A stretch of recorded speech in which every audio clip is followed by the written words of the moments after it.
Perezida wa Leta Zunze Ubumwe za Amerika Joe Biden yakiriye Donald Trump watorewe kuyobora igihugu guhera ku itariki ya 20 y'ukwezi kwa mbere mu mwaka wa 2025.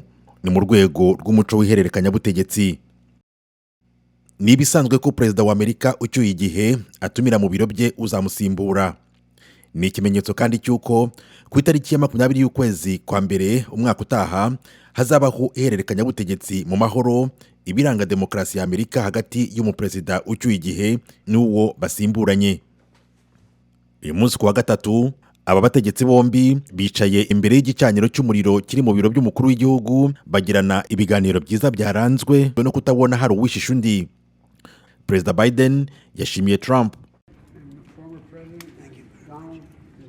Bwana Perezida watowe kandi wahoze uri Perezida Donald, ndagukeje kandi nk'uko twabivuze dutegereje ko igihe cyo guhererekanya ubutegetsi kigera. Tuzakora ibishoboka byose kugira ngo muzabone ibyo mukeneye byose.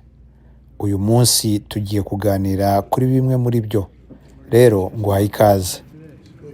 Ku rundi ruhande Donald Trump watowe nawe yashimiye uwagiye gusimbura. Urakoze cyane. Politiki iragoye kandi mu buryo bumwe cyangwa ubundi ntabwo ari nziza, ariko muri iki gihe ni nziza kandi nishimiye ko hazabaho ihererekanya butegetsi riciye mu mahoro, kandi rwose ibyo ndabyishimiye cyane jo. Trump kugeza n'uyu munsi yemeza ko yatsinze amatora yo muri 2020 akavuga ko habaye uburiganya. Trump kandi niwe mu perezida wa mbere utaritabiriye umuhango w'irahira ry'uwamusimbuye mu mwaka wa 2021. Ibi byari biherutse kuba mu mwaka w'1859 ubwo Andrew Johnson yasibye umuhango wo kurahira kwa USS Grant.